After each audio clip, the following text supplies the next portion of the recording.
Hello dear students, good morning to all of you.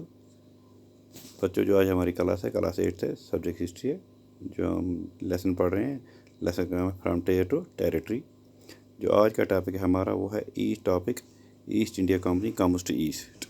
East India Company East में क्यों आई, इसको क्यों कहा जाता है? देखो बच्चों, मैंने कल आपको थोड़ी बैकग्राउंड पढ़ाई थी इससे पहले कि पहला जो हमारा टॉपिक था वो था बैकग्राउंड ये थी कि जब ब्रिटिश आने से पहले यहाँ पे जो इंडिया में जो पहले हुक्मरान थे उनके बारे हमने पढ़ा था, वो कैसे कमज़ोर हो गए। फिर उनकी कमज़ोरी की वजह से लास्ट का जो अम्पायर था मुगल सल्तनत दौर के साथ, फिर लास्ट में जो बादशाह दफा था औरंगज़ेब का दौर वो ख़त्म हुआ था। उसके बाद ईस्ट इंडिया कंपनी यहाँ पे हुकूमत संभाली थी, उन्होंने अपना कब्ज़ा जमा लिया था। इसी के बारे में हमने पढ़ा। देखो, इस वीडियो में हम आपको पढ़ाने वाला हूँ कि East India Company comes to East. देखो, अगर आप वर्ल्ड का मैप देखोगे, देखो यहाँ पे है बरतानिया और यहाँ पे है ईस्ट पे इंडिया है, यहाँ पे ब्रिटिश है, यहाँ पे इंडिया है। इसीलिए इसको कहा जाता है कि ये ब्रिटिश से ईस्ट इंडिया आए थे। और यहाँ पर इंडिया, इसलिए हम कह सकते हैं कि ईस्ट इंडिया कंपनी इसने पूरा जो सिस्टम था इंडिया में पूरा उस पर कब्ज़ा कर लिया था। लेकिन ईस्ट इंडिया कंपनी कब इंडिया में आई है? ये है 1600। कब आई है? 1600 में। क्योंकि सबको पता है ये सबसे पहले बंगाल में एस्टेब्लिश हुई थी, फिर वहाँ से इन लोगों ने अपना जो निज़ाम है पूरे इंडिया को कब्ज़ा कर लिया था।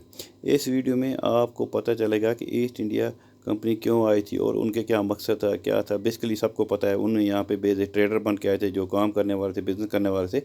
लेकिन उन लोगों ने यहाँ पे आके हमारे यहाँ कब्ज़ा कर लिया। लेकिन जब से, देखो इसमें आप दूसरा टॉपिक है, ये है trading company in 1600 acquired a charter from queen Elizabeth. देखो, जो बरतानिया की महारानी थी, वो जो सुप्रीम उनकी थी, जब ईस्ट इंडिया कंपनी हिंदुस्तान आई, उन्होंने वहाँ से एक चार्टर बनाया। चार्टर एक उसका एग्रीमेंट एक बनाया। उन्होंने कहा इस चार्टर की वजह से उनको क्या फ़ायदा हो। देखो, उस चार्टर की वजह से उनको ये फ़ायदा आया कि देखो, they got a sole right to trade with East. उस चार्टर में इनको परमिशन मिली कि ये जो ईस्ट इंडिया कंपनी है ये कारोबार जाके ईस्ट के साइड में करेगी। देखो, अब यहाँ पे बाकी भी ईस्ट में कंट्रीज़ आती हैं, जर्मनी आता है, फ्रांस आता है, बाकी पुर्तगाल आता है, यूरोप में काफ़ी यूरोपियन कंट्री आती है। लेकिन उनके साथ उन्होंने, जो अंग्रेज़ थे, उनके साथ वो कंपटीशन करना नहीं चाहते थे। उनको पता था जो हम यहाँ से इंडिया से नेचर, जो यहाँ से कुछ जो हम रॉ मटीरियल निकालेंगे तो फिर जाके अपने मुल्क में तैयार करके तो ऊँचे दामों में बेचेंगे। लेकिन उन अंग्रेज़ों ने, जो उनके अपने अंग्रेज़ थे, मर्केंटाइल, वो दूसरा चैप्टर है, वो अगले वीडियो में समझाऊंगा आपको। उनने अंग्रेज़ों से कहा कि आप हमारे साथ बिजनेस कंपटीशन मत करो, हम इंडिया से नेचर से जो भी निकलता है हम यहाँ से तैयार करके आपस में बांट लेंगे।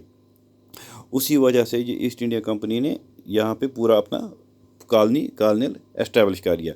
जब उनने पूरा रूल यहाँ किया तो आस्ता आस्ता आस्ता 1600 थी, जब तक औरंगज़ेब का जो लास्ट एम्पायर था ख़त्म हुआ, जवाल आया, उसके बाद ईस्ट इंडिया कंपनी जो पूरा हिंदुस्तान था इस पे उन्होंने पूरा कब्ज़ा कर लिया।